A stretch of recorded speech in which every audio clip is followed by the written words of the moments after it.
This is the Hennessy Venom GT. This thing is nastier than a stripper's thong under a microscope. You have to understand why this vehicle is crazy. They basically gave a perk 30 to a Lotus Elise and told it to toot that thing up. A Corvette basically had a sneaky link with a Lotus Elise. Stretched the chassis, and instead of going with a V10 like they originally planned to, they opted out for a 427 cubic inch LS based engine with twin ball bearing turbos. The thing has a top speed of 278 miles an hour. That's 2 miles from 280. Do you have any idea? Look, 200 miles an hour is one thing. That's still pretty scary. But 80 more on top of that.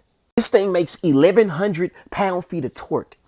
This thing makes enough torque to pull the thong out of Kim Kardashian's ass. But wait, there's more. The Venom F5 has 18,000 plus horsepower and 1,200 pound-feet of torque in a vehicle that weighs 3,100 pounds. I mean, I want you to put this together. They're building a 300-mile-an-hour vehicle. Under the hood is the Hennessy twin turbo V8 known as the Fury engine, and that ain't even the most impressive part about this. Oh, no. This thing utilizes twin 76mm billet aluminum turbos. Hell no, this is a Venom Batmobile. This thing look like, man, it look like if Batman took a LaFerrari and painted it black. There was a time where I thought there was no vehicle better than the Ford GT from 2005 to 2006.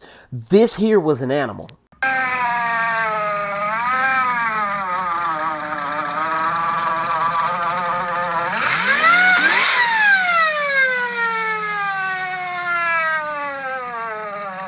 You see, under the hood was a Eaton 2300 supercharged dual overhead cam 5.4 liter V8 with dry sump oiling. The gearbox stronger than some of y'all relationship with y'all parents. The 6-speed manual remained unchanged in a group of guys who built one of these. They made a 3,000 horsepower Ford GT, added twin turbos. I'm talking about they used the stock block. That's how overbuilt this thing was. Later used that 3,000 horsepower Ford GT to, become the fastest in the world, you know, maybe the first to hit 300 miles an hour in a production car. So the new Corvette ZR1 is on the horizon, right?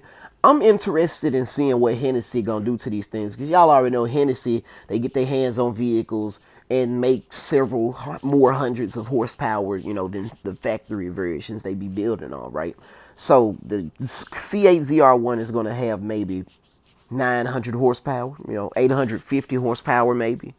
You know, twin turbo 5.5 liter V8.